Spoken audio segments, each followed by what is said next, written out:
മുമ്പുള്ള video parts ആയിട്ടുള്ളത് കൊണ്ട് ചിലത് നിങ്ങൾക്കൊന്നും മനസ്സിലാവില്ല എന്ന് തോന്നുന്നു. അതുകൊണ്ട് ഞാനിവിടെ ആ 3 വീഡിയോയും എഡിറ്റ് ചെയ്ത് ഒരുമിച്ച് ചേർത്ത് നിങ്ങൾക്കായി ഒരുക്കിയിരിക്കുന്നു. ഓട്ടോമൊബൈൽ എഞ്ചിനീയറിംഗ് കഴിഞ്ഞ വ്യക്തിയാണ്. ഞാനിതിലൂടെ ഒരു എഞ്ചിൻ്റെ പ്രവർത്തനം എങ്ങനെയാണെന്ന് നടക്കുന്നതെന്ന് വ്യക്തമാക്കി തരുന്നു. നിങ്ങൾക്ക് മനസ്സിലാകുന്ന രീതിയിൽ വ്യക്തമാക്കി തരുന്നു. ഒരു സിലിണ്ടറിൻ്റെ ചിത്രമാണ് കാണുന്നത്. ഇതിനുള്ളിലാണ് പിസ്റ്റൺ വരിക.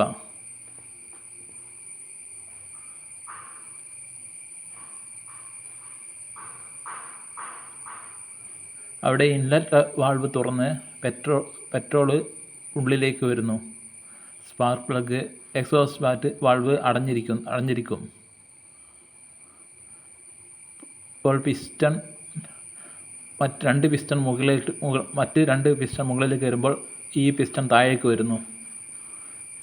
TDCയിൽ നിന്നും BDCയിലേക്ക്.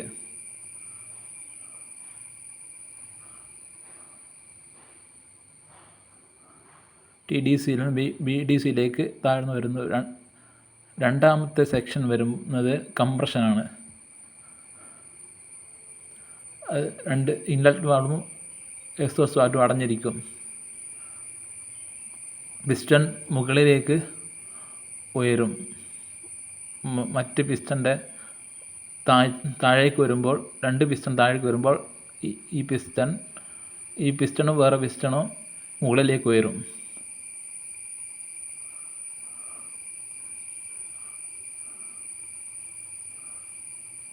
അടുത്തത് പവറാണ്.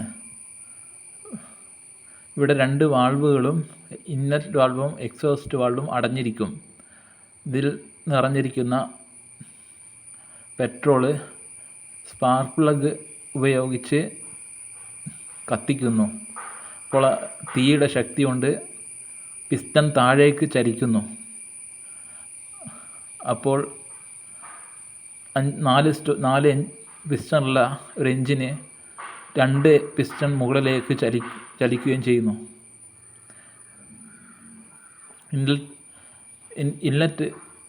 എക്സോസ്റ്റിന് ഇൻലെറ്റ് വാൾവ് അടഞ്ഞിരിക്കും. എക്സോസ്റ്റ് വാൾവ് തുറന്ന് അതിലൂടെ പുക പുറത്തേക്ക് പോകുന്നു. സൈലൻസർ വഴി പുറത്തേക്ക് പോകുന്നു.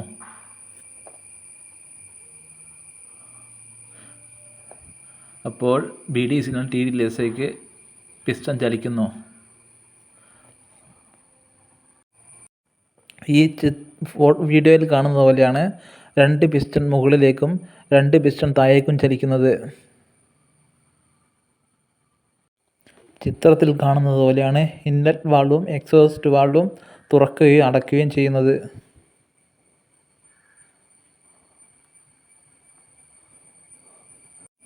പിസ്റ്റണിൻ്റെ ചലനം കറക്കമായി മാറി ടയറിനെയും ഒപ്പം ബെൽറ്റ് ഉപയോഗിച്ച് ക്യാം ഷാഫ്റ്റിനെയും കറക്കുന്നു. അതുവഴി വാൾവുകൾ അടയ്ക്കുകയും തുറക്കുകയും ചെയ്യുന്നു. ഓട്ടോമാറ്റിക്കായി വാൾവ് അടയ്ക്കുകയും തുറക്കുകയും ചെയ്യുന്നു. കാറിന് 4 പിസ്റ്റണുകൾ കൂടാതെ 3, 6, 8 എന്നീ പിസ്റ്റണുകളുള്ള എഞ്ചിനുകളുമുണ്ട്. പിസ്റ്റൺ കൂടുന്നതനുസരിച്ച് അതിൻ്റെ ഗുണവും കാറുകൾക്കുണ്ടാകും.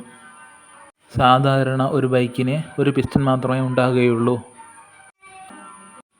വാഹനങ്ങളുമായി ബന്ധപ്പെട്ട വീഡിയോ എൻ്റെ ചാനൽ വീഡിയോകളിൽ ഉൾപ്പെടുത്താൻ ശ്രമിക്കും. ഒരു 4 സിലിണ്ടറുള്ള എൻജിൻ ഇൻലെറ്റ് വാൾവ് തുറന്ന് അതിലേക്ക് പെട്രോൾ കുറച്ച് ഒഴുകി വരുന്നു.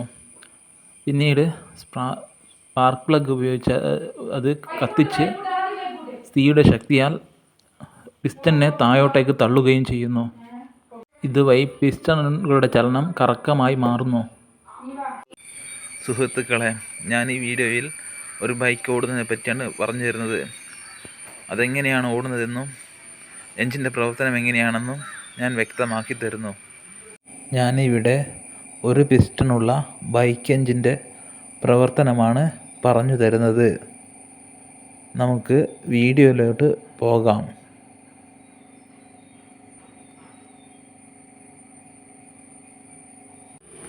പിസ്റ്റൺ മുകളിലോട്ട് ചലിക്കുമ്പോൾ ഇൻലെറ്റ് പോർട്ട് വഴി വായു ഇന്ധന മിശ്രിതം ക്രാങ്ക് കേസിലേക്ക് എത്തിച്ചേരുന്നു. ഇതേ സമയം സിലിണ്ടറിനകത്ത് ഇന്ധന മിശ്രിതം മർദ്ദീകരിക്കപ്പെടുകയും സ്പാർക്ക് പ്ലഗിൽ നിന്നും സ്പാർക്കുണ്ടാകുമ്പോൾ ഇന്ധന മിശ്രിതം കത്തി അപ്പോഴുണ്ടാകുന്ന സ്ഫോടനത്തിൻ്റെ ഫലമായി പിസ്റ്റൺ താഴേക്ക് ചലിക്കുന്നു. ഇതാണ് ചിത്രം 1-ൽ കാണിച്ചിരിക്കുന്നത്. ഇനി രണ്ടാമത്തേത് നോക്കാം. പിസ്റ്റൺ താഴേക്ക് ചലിക്കുമ്പോൾ ക്രാങ്ക് കേസിലുള്ള വായു ഇന്ധന മിശ്രിതം മർദ്ദീകരിക്കപ്പെടുകയും അത് ട്രാൻസ്ഫർ പോർട്ട് വഴി സിലിണ്ടറിലേക്ക് എത്തുകയും ചെയ്യുന്നു. ഇന്ധന മിശ്രിതം സിലിണ്ടറിലെത്തുമ്പോൾ എക്സോസ്റ്റ് പോർട്ടിലൂടെ കത്തിയ വാതകങ്ങൾ സൈലൻസർ വഴി പുറത്തേക്ക് പോകുകയും ചെയ്യുന്നു. പിസ്റ്റൺ VDCSഉം എത്തുമ്പോൾ സിലിണ്ടറിൽ പിസ്റ്റൺ വീണ്ടും TDCയിലെത്തുമ്പോൾ വായു ഇന്ധന മിശ്രിതം സിലിണ്ടറിൽ നിറഞ്ഞിരിക്കും. പിസ്റ്റൺ VDCയിലെത്തുമ്പോൾ സിലിണ്ടറിൽ വായു ഇന്ധന മിശ്രിതം നിറഞ്ഞിരിക്കും. ഇപ്രകാരം പിസ്റ്റണിൻ്റെ 2 ചലനത്തിൽ ടയർ ഒരു കറക്കം പൂർത്തിയാക്കുന്നു. ഒരു എൻജിൻ കണ്ടുപിടിക്കാൻ കാരണമായത് ബോംബ് ബ്ലാസ്റ്റിംഗ് സമയത്തുള്ള തീയുടെ മർദ്ദം അറിഞ്ഞതുകൊണ്ടാണ്. ഹലോ സുഹൃത്തുക്കളെ, ഞാനിവിടെ എൻജിൻ്റെ വാതിലായ വാൾവുകളെ പറ്റിയും ക്യാം ഷാഫ്റ്റിനെ പറ്റിയുമാണ് ഈ വീഡിയോയിലൂടെ പറയുന്നത്. തുടർന്ന് കാണാം. ഒരു സിലിണ്ടറുള്ള എൻജിനാണ് ഇവിടെ കാണുന്നത്. പിസ്റ്റൺ കണക്റ്റിംഗ് റോഡ് വഴി ക്രാങ്ക് ഷാഫ്റ്റുമായി ബന്ധിപ്പിച്ചിരിക്കുന്നു.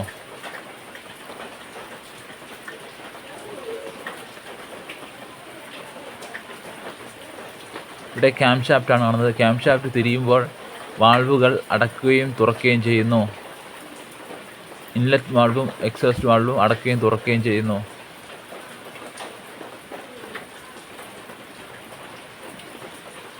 പിസ്റ്റണിൻ്റെ ചലനം റൊട്ടേറ്റായി മാറി ക്യാം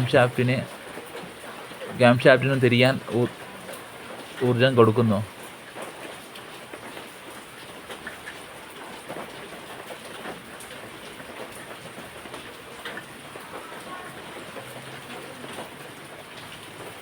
കാർബറേറ്ററിൽ നിന്ന് പെട്രോൾ ഒഴുകി ഇൻലെറ്റ് വാൾവ് വഴി സിലിണ്ടറിലെത്തി സിലിണ്ടറിൽ സ്ഫോടനമായ പവറുണ്ടായി പിസ്റ്റണെ താഴ്ത്തി തള്ളുന്നു. എക്സോസ്റ്റ് വാൾവ് വഴി മാലിന്യം പുറത്തേക്ക് തള്ളുന്നു. ചിത്രത്തിൽ കാണുന്നത് ഒരു സൈഡ് വാൾവ് മെക്കാനിസമാണ്. ക്യാം ഷാഫ്റ്റ് തിരിയുമ്പോൾ വാൾവ് തുറക്കുന്നു. അതുവഴി കാർബറേറ്ററിൽ നിന്നും പെട്രോൾ സിലിണ്ടറിലേക്ക് എത്തി അവിടെ സ്പാർക്ക് വെച്ച് കത്തിച്ച് പിസ്റ്റണെ താഴേക്ക് തള്ളുന്നു. സൈഡ് വാൾവ് മെക്കാനിസത്തെ പറ്റി ഞാൻ പറഞ്ഞു. ഇതൊരു ഓവർ ഹെഡ് വാൾവ് മെക്കാനിസമാണ്. ഇവിടെയാണ് ക്യാം ടാപ്പറ്റ് വരിക. ക്യാം ഷാഫ്റ്റുമായി ബന്ധിപ്പിച്ച ക്യാം ടാപ്പറ്റ് തിരിയുമ്പോൾ സ്പ്രിങ്ങിൻ്റെ സഹായത്താൽ വാൾവ് തുറക്കുന്നു. കാർബറേറ്ററിൽ നിന്നും പെട്രോൾ സിലിണ്ടറിലേക്ക് എത്തുന്നു. അവിടെ ഒരു സ്പാർക്ക് ഉണ്ടാക്കുമ്പോൾ ഒരു സ്ഫോടനം തന്നെ സംഭവിക്കുന്നു. സ്ഫോടനത്തിൻ്റെ ശക്തിയാൽ പിസ്റ്റൺ താഴേക്ക് ചലിക്കുന്നു. ചിത്രത്തിൽ ക്യാം ഷാഫ്റ്റുമേൽ ക്യാം ടാപ്പറ്റ് വന്നിടത്ത് നെടുകെ ചെറിയ ചിത്രമാണ് കാണുന്നത്. ആ വൃത്തത്തിലുള്ളതാണ് ക്യാം ഷാഫ്റ്റ്.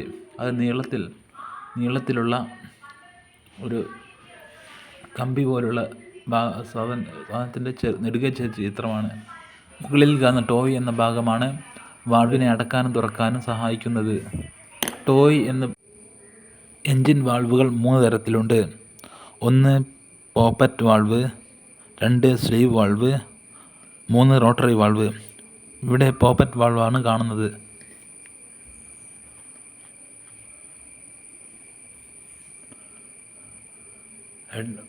വാൾവിൻ്റെ ഹെഡാണ് അവിടെ കാണുന്നത്. താഴെ ഭാഗം വാൾവ് ടിപ്സ് എന്നും നടുഭാഗം വാൾവ് സ്റ്റീം എന്നും കാണാം. ടയർ തിരിയാൻ ക്യാം ഷാഫ്റ്റിനും വാൾവിനുമുള്ള പങ്ക് ഇതിലൂടെ നിങ്ങൾക്ക് മനസ്സിലായെന്ന് ഞാൻ വിശ്വസിക്കുന്നു.